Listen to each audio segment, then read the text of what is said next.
Hey, what's up guys? It's ElasticSpyder here, and in today's video we're looking at a recent game that I had in my Atago. So, this Atago game was recorded actually a while ago, I think like 2 or 3 weeks now.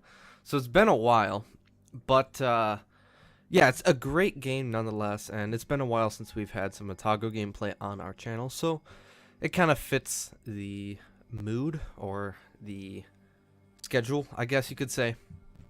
So I'm actually playing by myself, but there are a few APOC people on the enemy team. I believe it's Lufilia, QQ, and I'm forgetting the last one. I apologize for not knowing your name off the top of my head.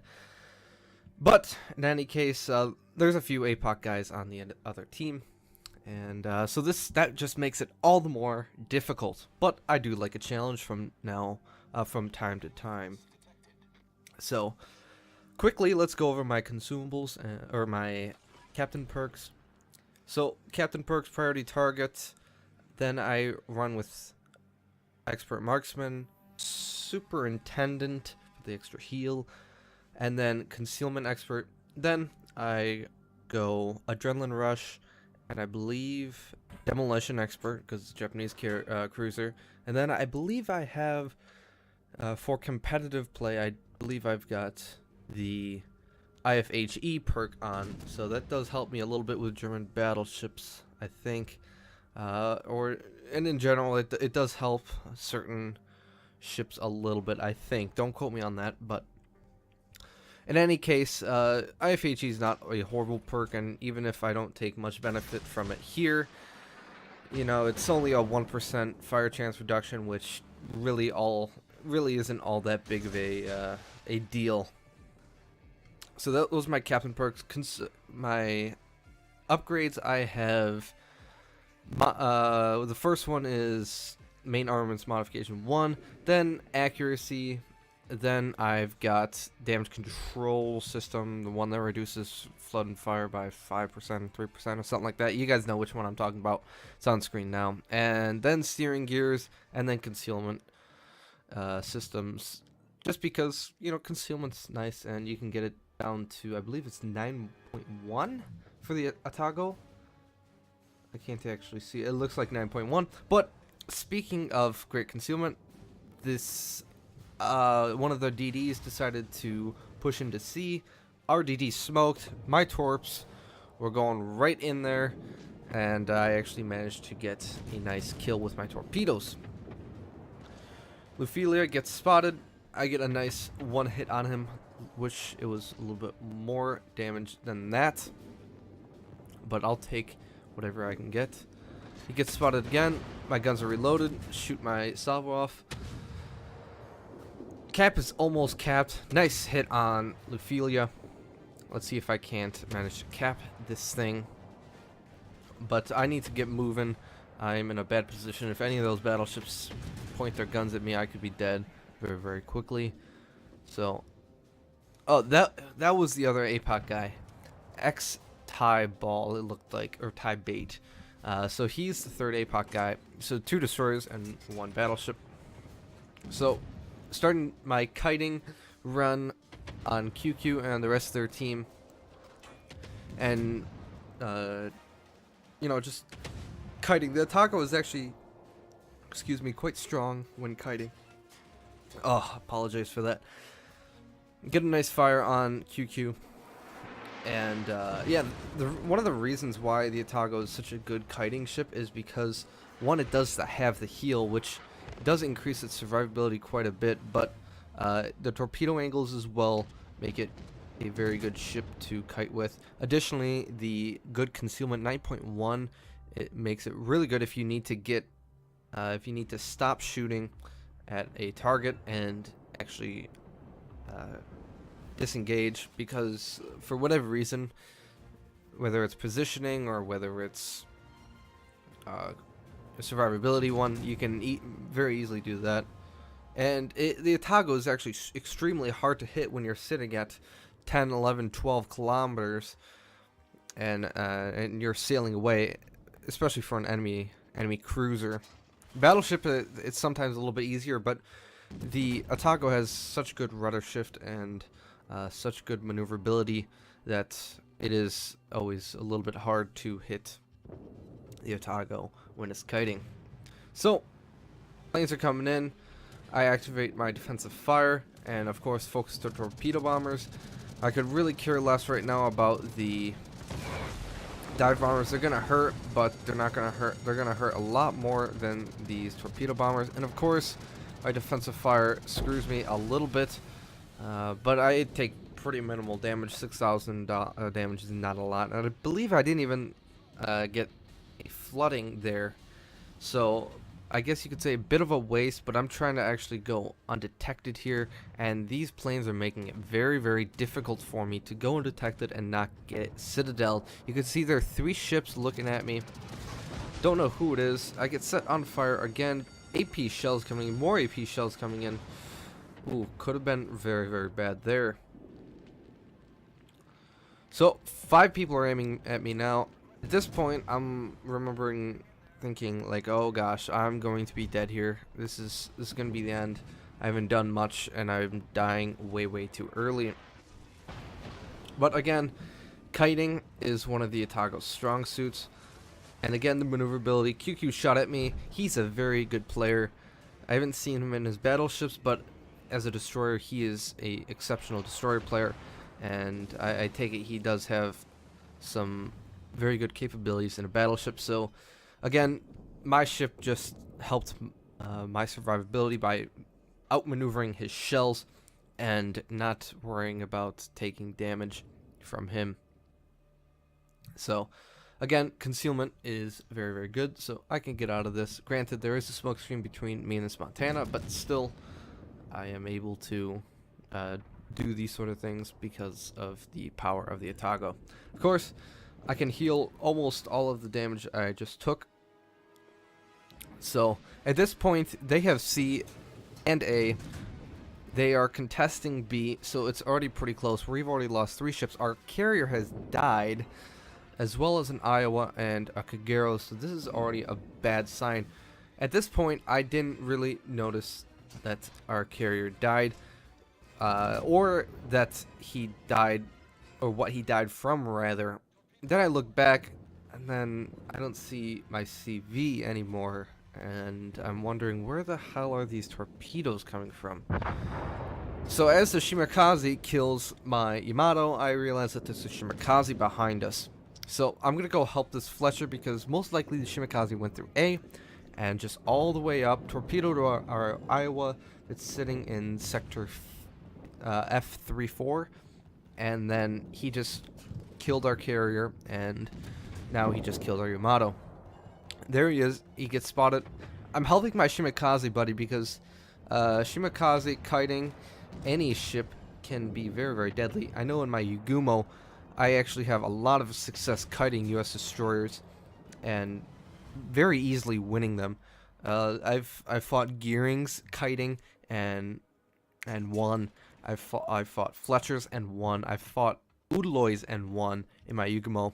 Now, granted, Shimakaze is a little bit less powerful in terms of the rate of fire of its guns, but it's still a very deadly one-shot destroyer. It can pop you for easily $2,000 without much notice. So I need to help this Fletcher as much as possible, because this you can see Shimakaze shooting his guns, and our Fletcher is going to be taking a lot of damage. See there, 5,000 versus 12,000. So without my help, this is going to be another lost destroyer, and that's not what we need right now. We need to keep all of our destroyers alive. Shimakaze launched torps. Looks like he's trying to go undetected. I managed to knock out his engine. The Fletcher's still trying to pelt him.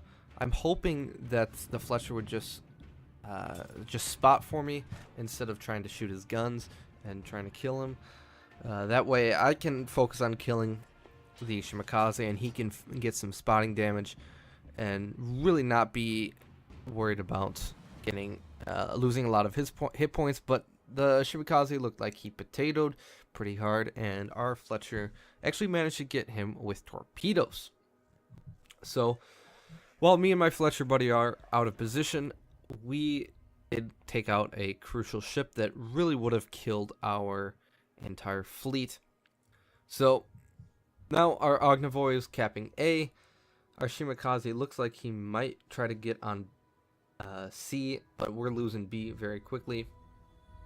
But the good news is that their carrier looks like he screwed up on his positioning. Thought it was okay to go to A, but he didn't keep in mind that our Ognivoy or any destroyer could very well be going after him at A.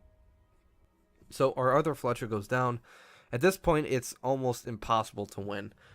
200 points to almost 800. So that's about a 600 point deficit for our team. They've got full map control pretty much, except for A. In terms of ships, they've got the advantage. They, of course, have 2 more ships to our 0. Our 2 additional ships make the 3 additional ships. Our Shimakaze just died. Our Donskoy's on low health. Our Montana's on low health, and he's about to get torpedoed by the torpedo bombers. But our Montana actually managed to get the Mogami, which was a rather nice shot by him to equal it out.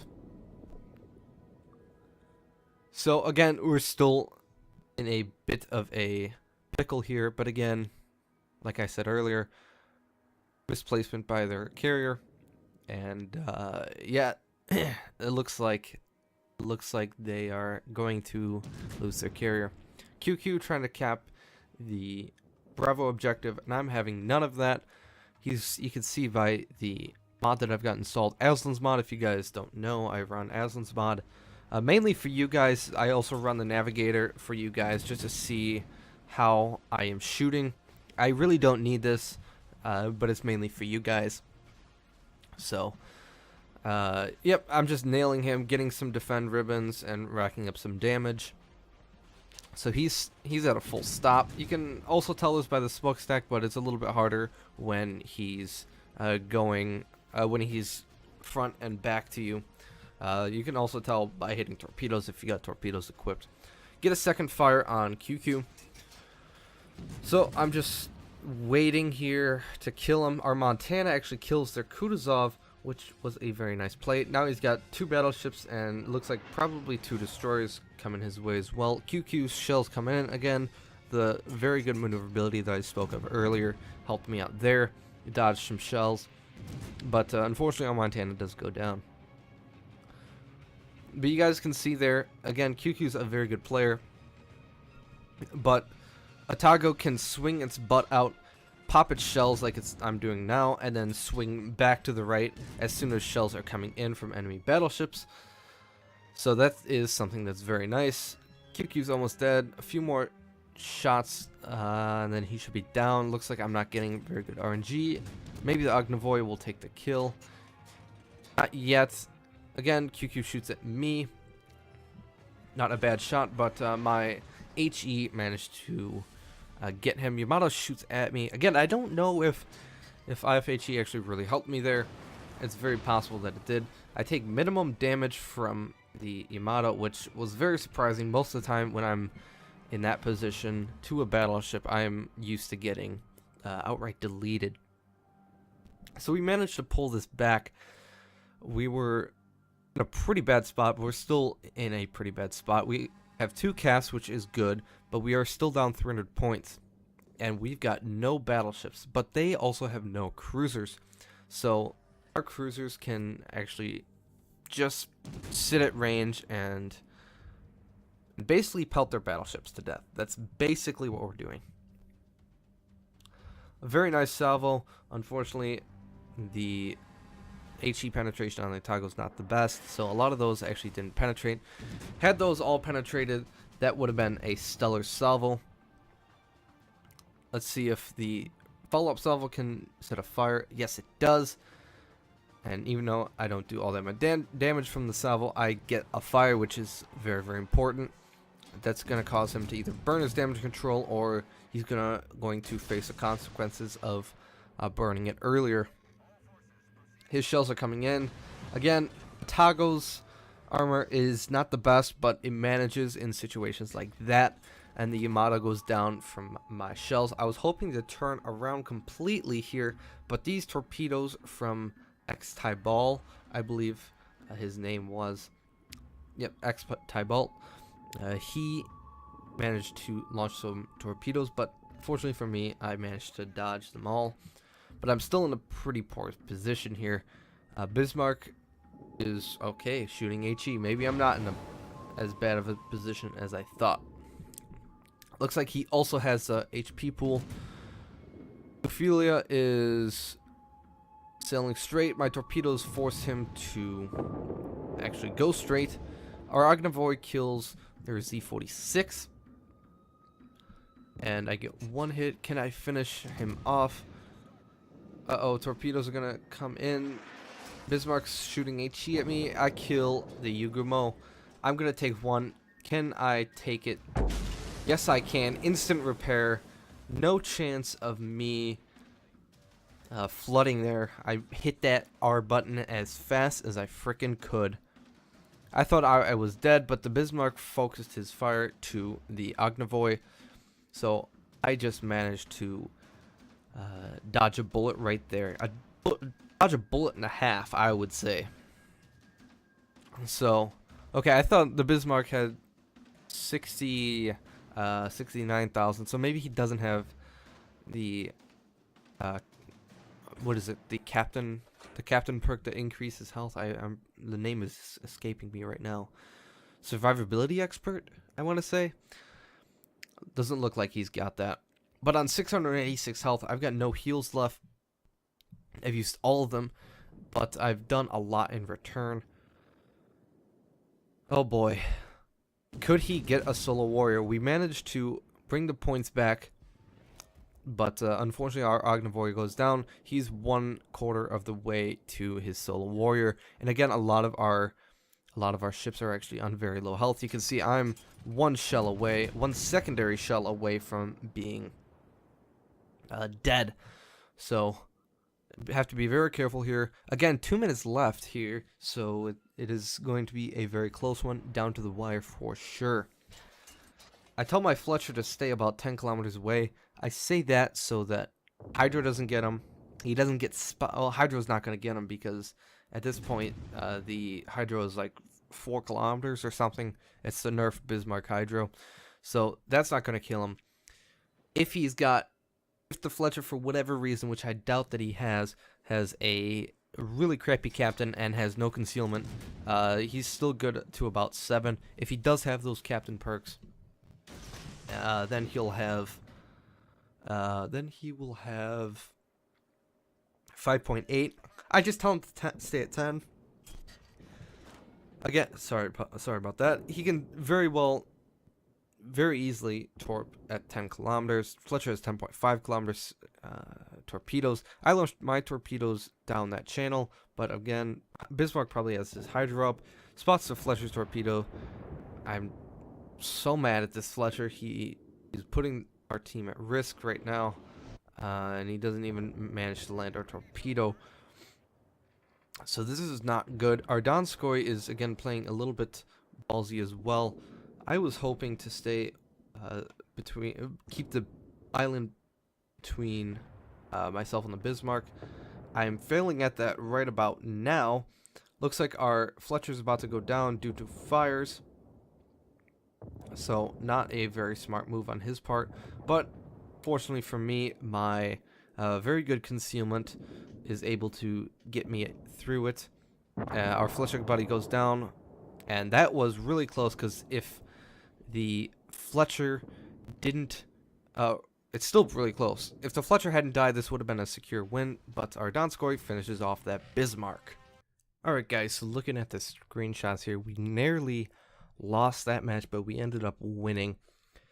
I finished the game with 982,000 credits, almost 10k XP, and 478 free XP, Confederate Dreadnought, Witherer, and Devastating Strike, 144k damage, 133 shell hits, 1 torpedo hit, 3 planes shot down, 5 incapacitations, 4 ships killed, almost a Kraken, 10 fires, 1 flooding, 11 base defense, and 1 assisted base capture to round off the game. terms of base XP, topped my team with 3,104 base XP. Again, 4 kills and 3 planes shot down. So it was a rather close game, but I really did have to put on my carry pants and my carry backpack and carry this team to victory. Our Iowa didn't fare too well. He did not get any XP at all. Damage distribution, 66 grand from high explosive shells. Not much AP usage. In the Atago, you find yourself using a lot more HE than AP. Torpedoes, I managed to get 1 hit on, I believe it was the Ognivoy in the beginning of the game. And I killed him for full health. Then fires 64k damage. I managed to get a Witherer, so that was rather nice. Potential damage fired my way, 1.7 million. Not bad for a cruiser, but for a tier 8 cruiser, I would say that's pretty good. Almost all the time was spent in battle. And I received 64k damage. That's the health of a tier 7 battleship, a tier 8 battleship if you discount some of the things like heals. So I would say that's a pretty good game nonetheless. And then credits and XP. Of course, I've got the Zulu flag to give me some extra credits, and I walk away with 850 grand. So I hope you guys enjoyed this Atago replay. It's been a while since we done one. Again, so if you do, like, subscribe, and comment. And also, I'll put a card in the top right hand corner for you guys. But if you haven't checked out, we're doing a subscriber giveaway for 1,000 subs because you guys are awesome and we want to thank you for that. So I'll link that video here. So you guys can go check that out and just watch the video and you'll be able to enter our contest. But with that said, guys, I hope you guys enjoyed this video again, and I hope you guys have an amazing day and take care.